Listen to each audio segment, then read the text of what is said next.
Language कितने तरह के होते हैं? How many types of language?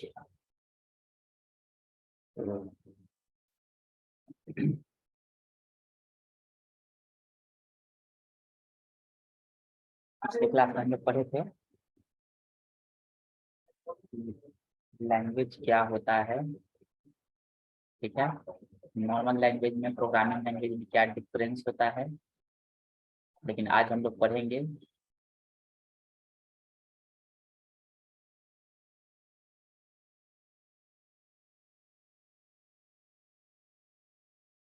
कि लैंग्वेज कितने तरह के होते हैं। तो अगर हम लैंग्वेज की अगर बात करें तो लैंग्वेज दो तरह के होते हैं। कौन कौन से होते हैं? तो सबसे पहला लैंग्वेज होता है, उसको हम लोग बोलते हैं क्या, लो लेवल लैंग्वेज, और एक होता है हाई लेवल लैंग्वेज। तो लो लेवल लैंग्वेज किसको कहते हैं? एक ऐसा प्रोग्रामिंग लैंग्वेज जो मशीन डिपेंडेंट। मशीन डिपेंडेंट कहने का मतलब क्या कहता है कि अगर मान के चलो कि एक ऐसा प्रोग्राम हम लिखेंगे जो मशीन पे वो डाल दिया गया हो उसी पे काम करेगा, दूसरे पे कभी भी काम नहीं करेगा, उसको हम लोग बोलते हैं मशीन डिपेंडेंट लैंग्वेज। एक ऐसा प्रोग्रामिंग जो मशीन से स्वतंत्र हो उसको हम लोग क्या बोलते हैं? Machine independent language. तो आखिर के एक ऐसा प्रोग्राम होगा जो मशीन डिपेंडेंट होगा।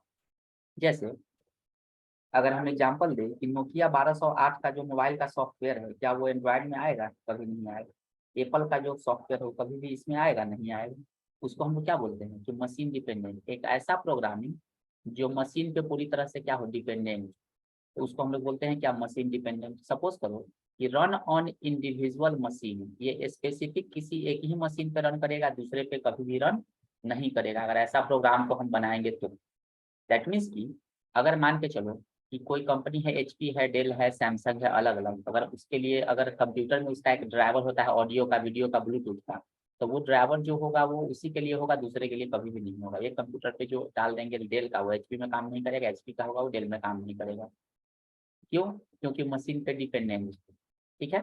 मतलब एक ऐसा प्रोग्रामिंग जो किसी एक स्पेसिफिक खास मशीन को देख करके बनाया जाए उसको हम लोग बोलते हैं क्या, machine dependent language. Machine dependent कहने का मतलब कि सपोज करो कि एक पर्सन है, उस पर्सन को देख करके एक उसका टाइट फिटिंग अगर शर्ट सिल दे, ठीक है, या अगर मान के चलो कि लड़की को कोई सूट सिल दे, या उसको बोले लड़का को पहनने के लिए, लड़का वाला को बोले लड़की को पहनने के लिए, तो होगा नहीं ना? होगा। क्यों? क्योंकि उसका शारीरिक बनावट अलग है, उसका आर्किटेक्चर अलग है। उसी तरीके से ये मशीन डिपेंडेंट लैंग्वेज का मतलब क्या होता है कि सबसे पहले इसको हमको कोडिंग करने से पहले हमको ये समझना होता है ना कि हमारा हार्डवेयर कैसा है। उसका हार्डवेयर कहने का मतलब कि उसका आर्किटेक्चर कैसा है, तब जाकर के उसका कोडिंग करते हैं। इसमें कोडिंग क्या क्या चीज का होता है? माउस का कोडिंग, कीबोर्ड का कोडिंग, रैम का कोडिंग, स्क्रीन का कोडिंग, उसके अलावा कीबोर्ड, ये तुम्हारा हो गया प्रोसेसर का कोडिंग, चिप का कोडिंग, मदरबोर्ड का कोडिंग। ये सारे के सारे जो होते हैं ना वो मशीन डिपेंडेंट होते हैं। ठीक है। यानी कि अगर हम बात करें सॉफ्टवेयर की, तो सॉफ्टवेयर कितने तरह के होते हैं? सॉफ्टवेयर होते हैं दो तरह के। कौन कौन से होते हैं? एक होता है सिस्टम सॉफ्टवेयर और एक होता है एप्लीकेशन सॉफ्टवेयर।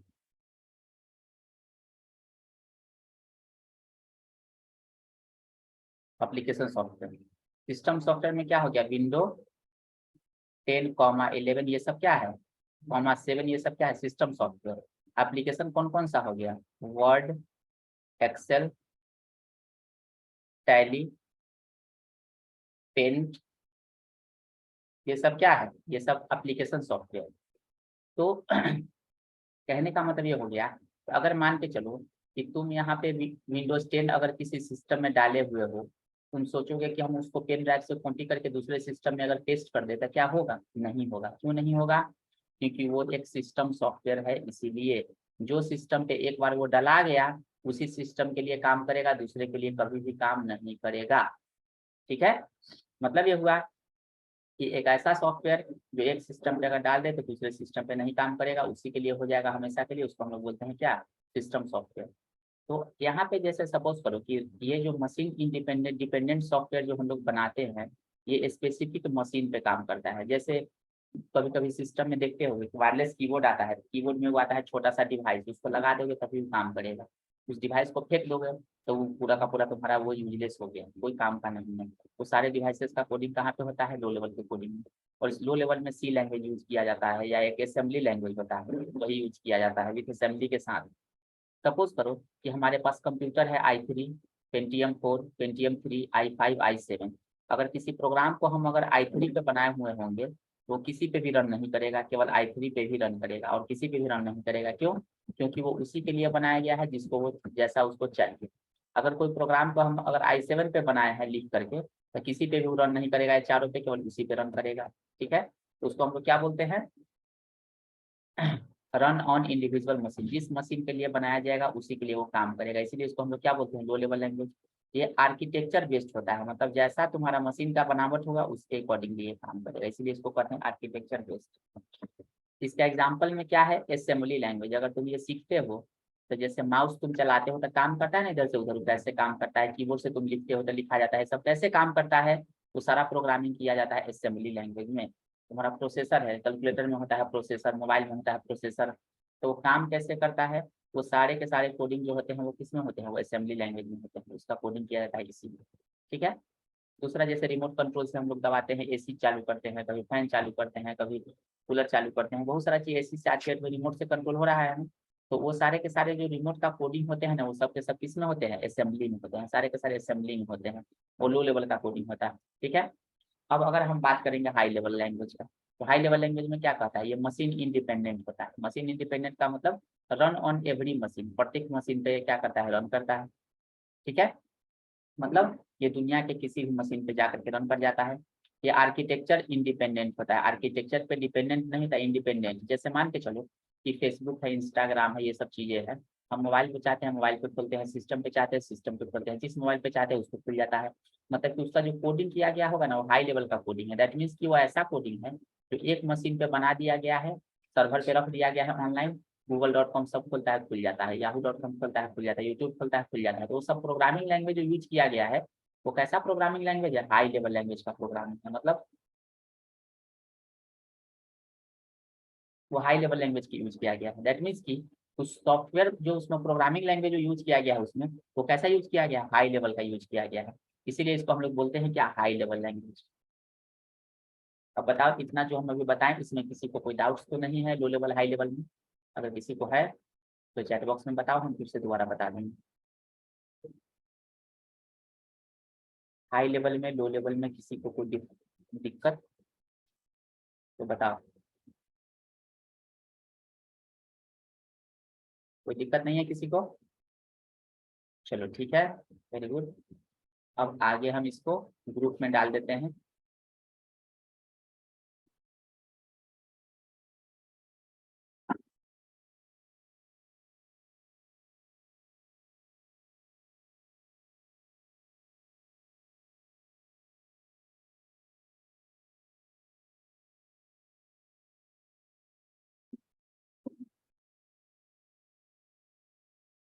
ठीक है, तो ये हो गया टाइप्स ऑफ लैंग्वेज की बात। अब अगर हम बात करते हैं सी लैंग्वेज की, ठीक है, तो सी लैंग्वेज के बारे में हम लोग अब जानना शुरू करेंगे कि सी लैंग्वेज क्या होता है। ठीक है, तो सी लैंग्वेज को जानने से पहले तुमको जानना होगा कि सबसे पहले लैंग्वेज का हायरार्की। लैंग्वेज का हायरार्की कहने का मतलब ये हो गया कि लैंग्वेज जो बना हुआ है वो किस तरह से कैसे कैसे उसका बना है। देखो सबसे पहले एक लैंग्वेज था जिसका नाम था BCPL, एक प्रोग्रामिंग लैंग्वेज था जिसका नाम था BCPL। दैट मीन्स की basic combined programming language. PL का मतलब समझना प्रोग्रामिंग लैंग्वेज। ओके, इसको बनाने वाला था कौन, तो मार्टिन रिचार्ड।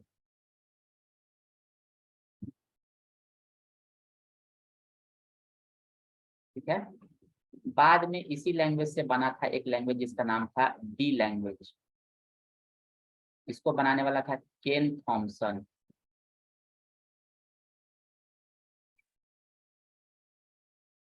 इसी से बना था बाद में सी लैंग्वेज, इसको बनाने वाला था डेनिस रिची।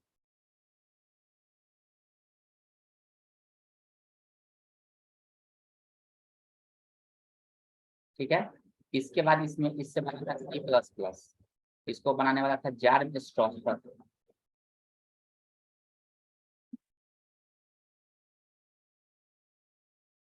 इसके बाद इससे बना था फिर जावा, इसको बनाने वाला था जेम्स गॉसलिंग।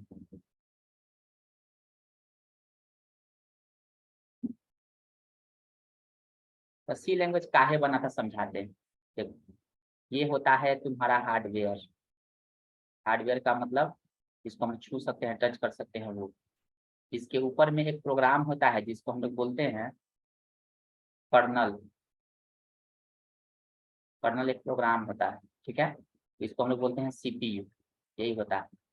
इसके ऊपर में होता है एक लेयर, इसको हम लोग बोलते हैं क्या, ऑपरेटिंग सिस्टम। इसके ऊपर में एक लेयर होता है जिसको हम लोग बोलते हैं एप्स। इसके ऊपर में रहता है यूजर।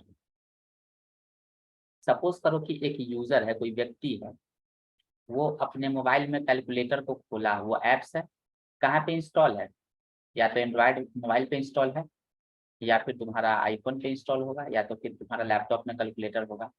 खोले या नोटपैड कुछ भी खोले, अगर तुम उसको बोले क्या कि हमको कैलकुलेशन करना है 4+5 9 करना है, जब करना है तो वो किससे पूछता है, सीपीयू को कहता है करने के लिए। लेकिन दोनों के बीच में इंटरेक्शन कौन करता है, कर्नल। मतलब interaction between hardware and operating system is called kernel, ये कर्नल कहलाता है, ठीक है। यानी कि सपोज करो कर्नल एक प्रोग्राम होता है। कर्नल क्या होता है, एक प्रोग्राम होता है जो दोनों के बीच को क्या करता है, मेंटेन करता है। जैसे मान के चलो कि हम किसी को चींटी काट रहे हैं, तो चींटी कहाँ पे काटते हैं, सपोज करो कि उसके हाथ में हम चींटी काटते, लेकिन दर्द कहाँ पे हुआ, माथा में। चाटा कौन खाया, गाल। तो कसूर किसी और का था, गलती किसी और ने की, चाटा खाया कोई और। दैट मीन्स की वही चीजें यहाँ पे हो रहा है, एप्लीकेशन कहीं और है, प्रोसेस कहीं और हो रहा है, डिस्प्ले कहीं और हो रहा है। समझ में आया। दैट मीन्स की कर्नल एक प्रोग्राम होता है। तुम यहाँ पे व्हाट्सएप पे मैसेज करते हो किसी को हाय, अमेरिका में कोई बैठा हुआ है उसको मिल जाता है हाय, तो उसके पास तो ना कोई पंख लगा हुआ है ना उड़ के वहां पे जाता है, तो कैसे चला गया। तो वो एक प्रोग्राम होता है, लिखा हुआ कोडिंग लिखा हुआ है, जो यहाँ से वहाँ उसको पहुंचाता है। उसको हम लोग क्या बोलते हैं, उसको हम लोग बोलते हैं कर्नल। कर्नल एक तरह का प्रोग्राम होता है जो सी लैंग्वेज में लिखा गया है, उसका कोडिंग। और वही कोडिंग क्या करता है, किसी भी चीज को कम्युनिकेशन करवाता है, एक जगह से दूसरी जगह जाने में, एक चीज को दूसरी जगह से कनेक्ट करने में, ठीक है। एटीएम कार्ड डालते हो, रीड करता है, उसके बाद ये काम होता है, ये काम होता है, फिर पैसा निकलता है, फिर कहानी खत्म, अपडेट हो जाता है। तो इन सभी चीजों में सी और जावा का कोडिंग मिला हुआ है। तो हर जगह में हर चीज में कुछ न कुछ कोडिंग लिखा जाता है, जिसके वजह से वो काम करता है। तो वही एक प्रोग्राम होता है। तो 1960 के दशक में एक ऑपरेटिंग सिस्टम था यूनिक्स, उसका कर्नल को लिखा गया था किसमें, डी लैंग्वेज में उसके कर्नल को लिखा गया था। भारत में, ठीक है। डी लैंग्वेज में एक उसके कर्नल को लिखा गया था, लेकिन 1970 के दशक में क्या हुआ ना, उसके कर्नल को मॉडिफाई किया गया।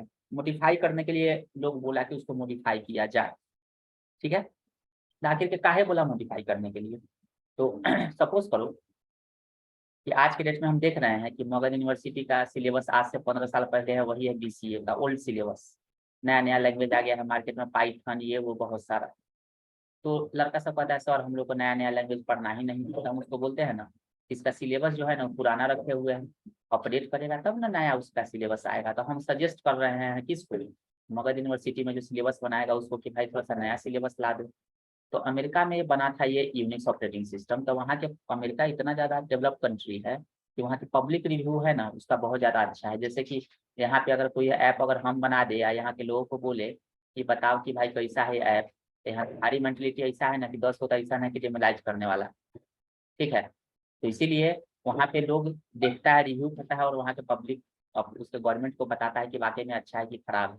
तो 1960 में जब ऑपरेटिंग सिस्टम यूनिक्स बना था, तो यूनिक्स ऑपरेटिंग सिस्टम बना था, तो 10 साल के बाद उसमें लोग कहा ना कि इसमें ये और मॉडिफाई होना चाहिए, इसमें ये और मॉडिफाई होना चाहिए, इसमें ये और मॉडिफाई होना चाहिए। 10 साल पहले तुम्हारा ही खुद का एजुकेशन देखो कि तुम कौन क्लास में थे, और आज तुम में कितना बदलाव हुआ। तो तुम चाहोगे ना कि आगे और ज्यादा अपने आप को अपडेट करें, बदलाव करें। सेम टू सेम चीजें यहाँ पे यूनिक्स ऑपरेटिंग सिस्टम का कहानी था कि लोग बोला कि इसमें मॉडिफाई किया जाए। तो जो प्रोग्रामर जो इसका ऑपरेटिंग सिस्टम का यूनिक्स का लिखा हुआ था कर्नल, उसको मॉडिफाई करने के लिए जब 70 में बैठा ना, तो देखा क्या कि 70 में उस लैंग्वेज के पास, मतलब बी लैंग्वेज के पास वो फीचर ही नहीं है कि इसके कर्नल को लिख सके। किसमें लिखाया था ये? बी लेवल लैंग्वेज से इसको बनाया गया। तो बाद में डेनिस रिची ने इसी को 1972 में बनाया था सी। ठीक है। और उसके कर्नल को जो लिखा गया जो यूनिक्स का, वो सी लैंग्वेज से ही लिखा गया। और आज के डेट में भी विंडोज 10 है, विंडोज 11 है, विंडोज 7 है, सबका कर्नल जो लिखा गया है ना, वो किस में लिखा गया है? सी लैंग्वेज में। कर्नल का मतलब हार्डवेयर को और उसको जोड़ने वाला। माउस को तुम इधर से उधर करते हो तो हिलता है, कोई काम होता है, राइट क्लिक होता है, लेफ्ट क्लिक होता है, तो आखिर की एक्टिविटी कैसे करता है? उसका कोडिंग कहाँ पे लिखा हुआ? सी लेवल लैंग्वेज में लिखा हुआ, सी लैंग्वेज में लिखा हुआ। ये हायरार्की सबको समझ में आ गया होगा। कोई एक आदमी स्क्रीनशॉट निकाल लो इसका और ग्रुप में डाल देना। जो हमारा स्क्रीन पे लिखा हुआ है, इसके स्क्रीनशॉट को निकाल लो और ग्रुप में डाल देना। निकाल लिए? अगर कोई निकाल लिया होगा तो रिप्लाई दे दो। डन है? चलो ठीक है, कोई ना कोई निकाल ही लिया होगा, या रिकॉर्डिंग में तो रहेगा ही रहेगा। चलो नहीं सर। तो निकाल लो ना। ओके। अब हम आगे तुम लोग को बताने वाले हैं कि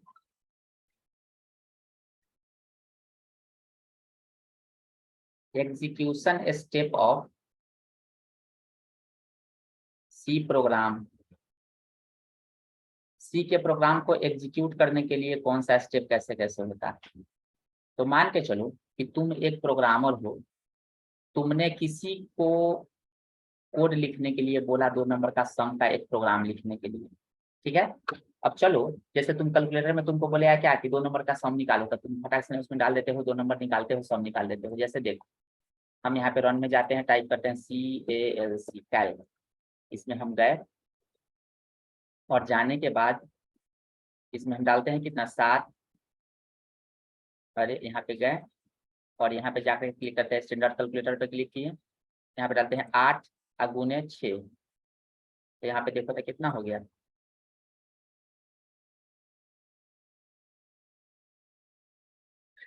48। यहाँ पे करते हैं 6 प्लस 9, कैंसिल।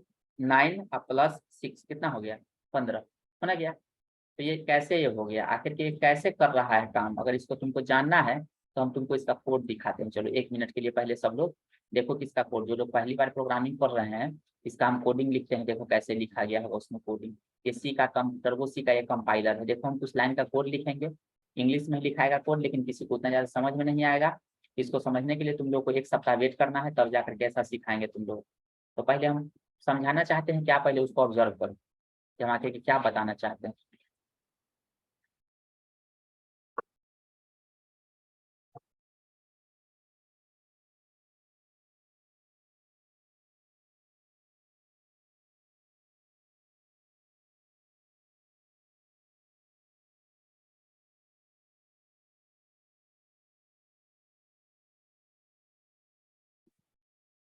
अब देखो, ये हमारा कुछ खुल रहा है स्क्रीन पे। अब जो हम कोड लिखने वाले हैं ना, इस कोड को हम लोग बोलते हैं सोर्स कोड। सोर्स कोड देखो,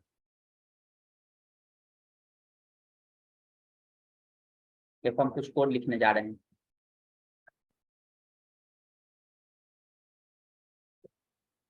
अब तुम लोग को देखना है, समझना से ज्यादा जरूरत है अभी देखने का कि क्या हो रहा है।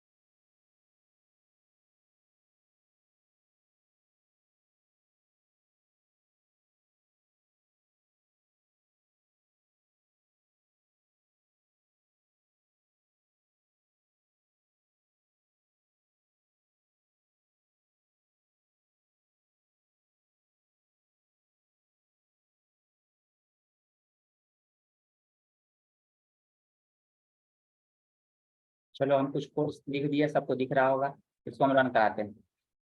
हम डालते हैं इंटर द टू नंबर, 100 डाले और देखो 200 डाले, सम निकाल के दे दिया। फिर से रन कराते हैं, डालते हैं 400, डालते हैं 78, कितना आया 478। तो ये एक प्रोग्राम हुआ, प्रोग्राम जो हमने लिखा है, ये जो कोड यहाँ से यहाँ तक देख रहे हो ना, इस कोड के थ्रू वो प्रोग्राम लिखा गया, ये सम का प्रोग्राम हुआ। ये कैसे हुआ तुम लोग को यही हम सिखाएंगे, और ऐसा ऐसा एक नहीं, ऐसा ऐसा कम से कम 300-400 प्रोग्राम तुम बनाओगे। कुछ भी जो तुम्हारे दिमाग में चल रहा है सब कोडिंग तुम लिख सकते हो। कैलकुलेटर का हर टास्क भी इसमें तुमको बताएंगे, स्क्वायर निकालना, कैलकुलेटर तुमको जो जो प्रोग्राम होता है सब तुम इसमें सीख जाओगे, हर चीज सीखोगे। ठीक है, तो कहने का मतलब ये जो हमने कोड लिखा, इंग्लिश में लिखा कि नहीं लिखा, ABCD English plus minus into comma full stop लिख करके हमने बनाया। जैसे तुम अगर अंग्रेजी सीखते हो तो ग्रामर सीखते हो कि नहीं सीखते हो, उसी तरह से ये कुछ ना कुछ इसमें यूज किए हैं। क्या यूज किए हैं, इसी को हम लोग टोकन से बोलते हैं, जो आगे बताएंगे। तो कहने का मतलब कि एक प्रोग्रामर जो कोड लिखता है, हम एक प्रोग्रामर है, हमने इस कोड को लिखा। अब मान के चलो कि हम गूगल में गए, गूगल हमको क्या किया कि ले लिया। गूगल लेने के बाद हमको बोला कि एक काम करो, गूगल हमको बोला क्या कि गूगल में ना एक फीचर को डाला है, तुम इसका कोड को मतलब कि सोचो कि कैसे होगा। अगर व्हाट्सएप में कोई बोलेगा क्या कि व्हाट्सएप में हम चाहते हैं कि किसी को ना एक ही बार किसी फोटो का व्यू करना है, उसका तुमको कोड लिखना है, तो जो प्रोग्रामर रखा होगा उसी को ना देगा, वो करोड़ों का उसको पैकेज देता है, बोलेगा कि तुमको कोड लिखना है, तो कोड लिखेगा कैसे भी करके है। अगर मान के चलो कि कोई बोलेगा कि ट्रैफिक सिग्नल का प्रोग्राम लिखो कि जिधर तरफ ज्यादा ट्रैफिक रहेगा ना उधर तरफ रोड को खोल दे या चालू कर दे, जिधर तरफ कम रहे उसको रोक दे, तब उसका भी तुमको कोड लिख करके दिखा सकते हैं। उसके लिए मशीन खरीदना होता है, उसके लिए तुम्हारा कंट्रोलर खरीदना पड़ता है, जिधर ज्यादा भीड़ होगा उसको डिटेक्ट करेगा और ऑटोमेटिकली तुम्हारे रोड को खोल देगा कि हाँ इधर तरफ का सिग्नल जाए, उधर तरफ रुका रहे ऑटोमेटिकली। कहीं आग लग जाता है तो बता देता है कि आग लग गया, कहीं देखते हो ना, कहीं अगर मतलब कि टेम्परेचर बता देता है कि इतना टेम्परेचर हो गया, तो सब क्या सब प्रोग्राम लिखा गया। और वही प्रोग्राम बताता है सॉफ्टवेयर को कि इतना टेम्परेचर है, इतना ये है, गाड़ी ज्यादा गर्म हो गया, हीट हो गया, सबका एक कोडिंग लिखा गया है। कोडिंग जो लिखाता है ना सब सी लैंग्वेज में लिखा था। कैसे लिखाएगा, गाड़ी के मीटर का प्रोग्राम हो गया, सब कुछ सब तुम्हारा सी लैंग्वेज में कैसे लिखाएगा वो बताएंगे। ठीक है, तो अब सबसे पहले हम अगर बात करेंगे execution step of C program की। ठीक है, execution step of C program की अगर हम बात करेंगे, ठीक है, तो कैसे स्टेप होता है उसका एग्जीक्यूशन का वो हम बताते हैं। ठीक है, तो सबसे पहले अगर हम प्रोग्राम बनाए एक सम डॉट सी, जो भी सी का प्रोग्राम होगा उसको डॉट सी से हम लोग सेव करते हैं, तो इसको हम लोग क्या बोलते हैं, इसको बोलते हैं सोर्स कोड। सोर्स कोड जो प्रोग्राम यूजर लिखता है उसको क्या बोलते हैं, सोर्स कोड। मतलब हमने अपने द्वारा एक कोड लिखा और कंप्यूटर को दिया। अभी जो तुम्हारे सामने में हम लिखे वो मेरा सोर्स कोड था, उस कंप्यूटर ने उसको क्या किया, समझा, पढ़ा, और पढ़ने के बाद उसको प्रोसेस किया और हमको सम करके दे रहा है, 2 नंबर डाल रहे हैं। तो वही चीजें यहाँ पे है कि जब हम प्रोग्राम को कंपाइल कराते हैं तब बनता है सम डॉट ओबीजे, इसको हम लोग बोलते हैं मशीन कोड। मशीन कोड या इसी को हम लोग बोलते हैं बाइट कोड। ये ऐसा कोड होता है जो केवल मशीन ही समझ सकता है, आदमी नहीं समझ सकता। उसी को हम लोग क्या बोलते हैं, सम डॉट ओबीजे। ठीक है, और जब यहाँ पे ये रन होता है तब बनता है सम डॉट ई। अगर मान के चलो कि हम कोई ऐप बनाए, ऐप का कोडिंग किसने लिखा होगा, हम लिखते हैं। कोई भी ऐप बनाने के लिए बहुत सारा ऐप बोलोगे तो हम बना करके डाल देंगे, प्ले स्टोर पे तुम डाउनलोड नहीं कर सकते हो, लेकिन उसका कोड किसके पास है, मेरे दिमाग में है, वो हम तुमको क्यों देंगे, क्योंकि हम उसी का तो तुमसे पैसा लिए हैं, वही मेरा कॉपीराइट है। तो उसको हम लोग क्या बोलेंगे, सोर्स कोड। इसी को भी तुम बना करके आउटपुट देते हो, कैसे बना, क्या हुआ, नहीं हुआ, उससे उसको क्या मतलब, तुमको सॉफ्टवेयर कैसे बना काम कर रहा है, तुमको फीचर से ना मतलब है। तुम फेसबुक इंस्टाग्राम यूज करते हो तो कैसे यूज करते हो, उसे यूज करने से मतलब है। उसमें क्या फीचर है नहीं है, वो तो जो उसका मालिक है वो प्रोग्रामर को रख रख करके करवा रहा है। दैट मीन्स की यहाँ पे हम लोग जो प्रोग्राम अपना से खुद से लिखते हैं उसको हम लोग बोलते हैं सोर्स कोड। ये कोड प्रोग्रामर के द्वारा लिखा जाता है, ये किसी को दिया नहीं जाता है, इसीलिए क्योंकि अगर हम दे देंगे तो खुद से चेंज करके अपने हिसाब से बना लेगा। हो सकता है कि हम कोड बनाए, मार्केट में मेरा नाम हो गया, कोई इसी को चोरी करके बोला था कि नहीं हम बनाए, तो उसका काम हो जाएगा। इसलिए किसी को नहीं बताया जाता है सोर्स कोड। ठीक है, तो यानी कि सोर्स कोड जो होता है ये बहुत ही इंपॉर्टेंट चीज होता है, ये किसी को नहीं दिया जाता है। तो तुम्हारा अपना रहेगा दिमाग में, तो अपने दिमाग में तुम रखो या लिख करके रखो। उसके बाद यहाँ पे होता है जब ये कंपाइल होता है, तो कंपाइल का मतलब होता क्या है, इसका मतलब क्या होता है, कंपाइलर है क्या। तो कंपाइलर क्या है, तो सिंपल सा it is A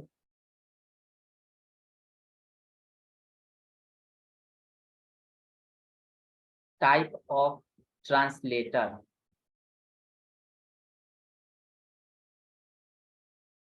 which convert our source code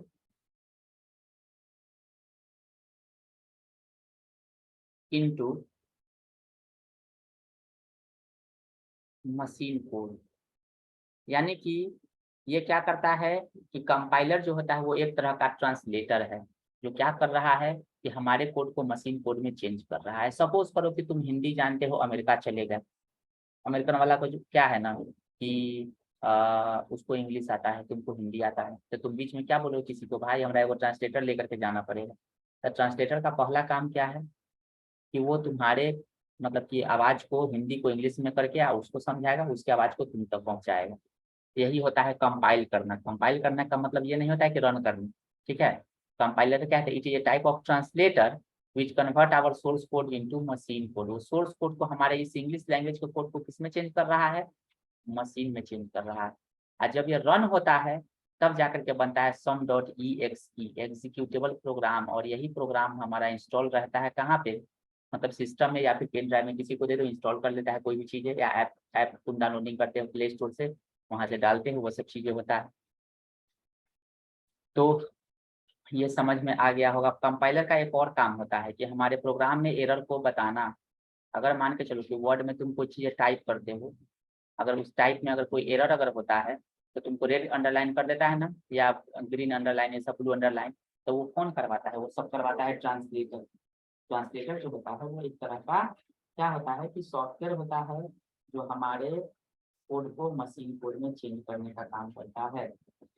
अब जब ये रन करता है प्रोग्राम, तो यहाँ पे दो चीजें और काम करता है, एक काम करता है लोडर और एक काम करता है लिंकर। ये काम करता है, लोडर भी काम करता है और लिंकर काम करता है। तो लोडर का काम क्या होता है, लोडर का काम होता है यहाँ से कि प्रोग्राम को मेमोरी में लोड कर देना। और लिंकर का काम क्या होता है कि मेमोरी से स्क्रीन को जोड़ देना।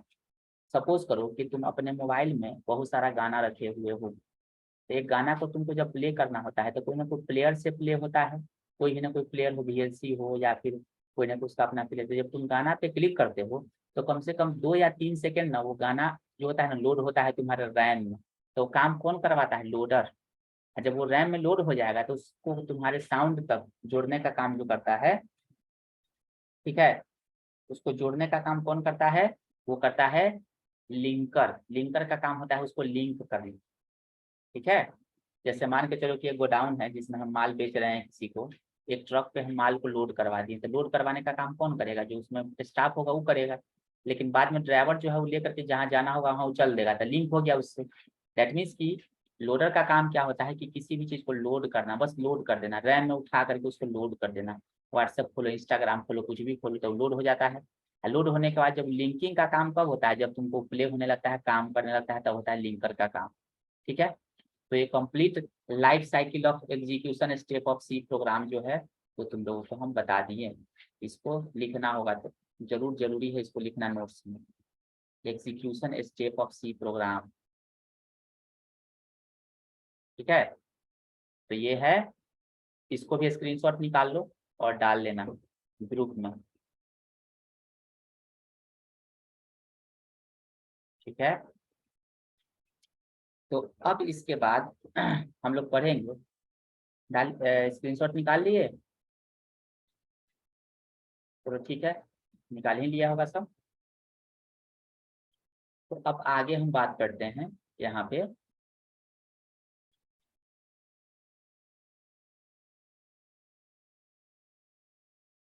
अब हम लोग पढ़ेंगे कि व्हाट इज सी, सी क्या होता है।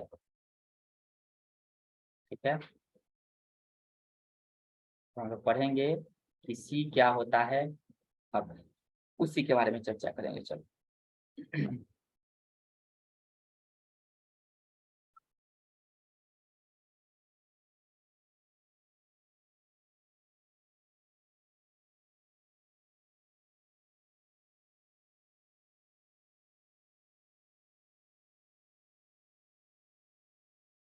चलो, तो हमने क्या क्या पढ़ा।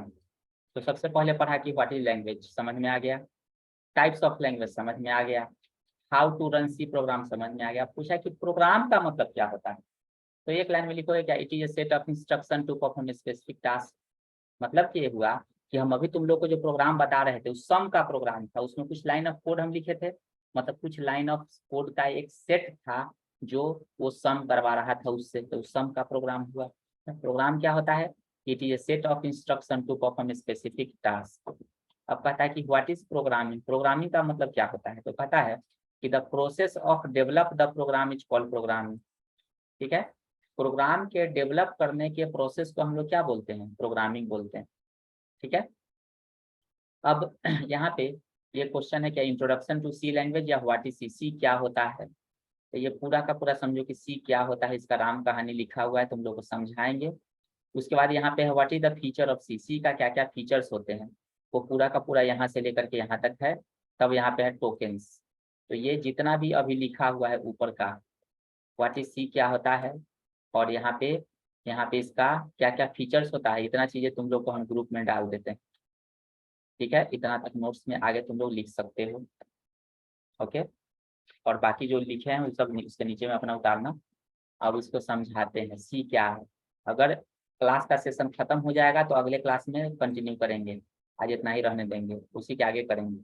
तो कहता है क्या कि इन 1970s, 1970 के दशक में, एग्जैक्ट 70 की नहीं बात हो रही है, 70s है, मतलब 1970 के दशक में Dennis Ritchie develop a compiler based language named C. Compiler based language, अब देखो कंपाइलर के बारे में भी बताया ना, कंपाइलर से पहले जो काम करता था ना उसको हम लोग बोलते थे इंटरप्रेटर। क्या बोलते थे, इंटरप्रेटर कहते थे। ठीक है, तो कंपाइलर में इंटरप्रेटर में क्या डिफरेंस है ये अगले क्लास में डील करेंगे, 10 मिनट से कम का लेक्चर नहीं होगा। What is the difference between compiler and interpreter, ये जो है कंपाइलर इंटरप्रेटर क्या होता है नहीं होता है अगले क्लास में बताएंगे। बस अभी इतना जानो कि दुनिया में सी लैंग्वेज पहला कंपाइलर बेस्ड लैंग्वेज था, तो पहले वाला लैंग्वेज सब क्या था वो बताएंगे अगले क्लास में। In 1970s Dennis Ritchie develop a compiler based language named C, इसका नाम क्या था, सी था। That was influenced from the Ken Thompson interpreter based language named B, जो किससे लिया गया था, किससे मतलब मिलता जुलता था, बी लेवल लैंग्वेज से मिलता जुलता था, जो बनाया था कौन, केन थॉमसन, जो इंटरप्रेटर बेस्ड लैंग्वेज था। इंटरप्रेटर क्या होता है, कंपाइलर क्या होता है, अगले क्लास में डील करेंगे। ठीक है, the whole development process taken places at AT&T laboratory in USA. USA में एक शहर है न्यूयॉर्क, उस न्यूयॉर्क में एक जगह है जेनेवा, उसी जेनेवा शहर में एक AT&T लैब है। जैसे इंडिया में कैसे इसरो है, इसरो ही ना सब चीज करता है रिसर्च वाला काम, उसी तरीके से यूएस में एक AT&T नाम का लैब है, यहीं पे बना है सी, यहीं पे बना है प्लस प्लस, यहीं पे बना है जावा, तो सारा चीज यहीं पे बनाया था। The whole development process taken places at AT&T laboratory in USA and the first working version introduce in the market named as de facto standard for C, मतलब सबसे पहला वर्जन जो आया था मार्केट में सी का, उसका नाम था de facto standard for C, which was first tested on computer DEC PDP-11 which uses the Unix operating system. जो सबसे पहला जो उसने पहला वर्जन लाया था कंप्यूटर का, उसका नाम था डिफेक्टो स्टैंडर्ड फॉर सी। जो टेस्ट किया था ना कंप्यूटर पे, उसका नाम था डेक PDP-11। कभी कभी ऑब्जेक्टिव में क्वेश्चन पूछ देता है कि कंप्यूटर में सी प्रोग्रामिंग जो लाया गया था, उस सबसे पहला जो प्रोग्राम रन कराया गया था उस मशीन का नाम क्या था, डेक PDP-11। सी का सबसे पहला वर्जन कौन सा था, उसका नाम था डिफेक्टो स्टैंडर्ड फॉर सी, ये इसका पहला वर्जन, नाम क्या था इसका, डेक PDP-11। तो इतना ही हम आज रहने देते हैं, इतना तुम लोग ये वाला सब आगे का लिख लेना ये सब। ठीक है, बाद में हम तुमको समझाएंगे अगले क्लास में, पहले इसको बताएंगे, फिर कंपाइलर इंटरप्रेटर क्या होता है वो बताएंगे, तब शुरू करेंगे सी टोकन्स क्या होता है। ठीक है, आज का रिकॉर्डिंग क्लास के जस्ट अभी 10 मिनट के बाद तुम लोग को ग्रुप में चला जाएगा। और किसी को डाउट है तो बताओ, जो बता रहे हैं उसमें किसी को कोई डाउट, कोई नहीं समझ में आए तो अगले क्लास में भी बोल सकते हो, क्लास के बाद भी बोल सकते हो, कोई दिक्कत नहीं ना किसी की? नहीं सर। ओके चलो तो आज के लिए इतना ही रहने देते हैं हम लोग, फिर कल मिलते हैं। Good night all of you. Good night sir.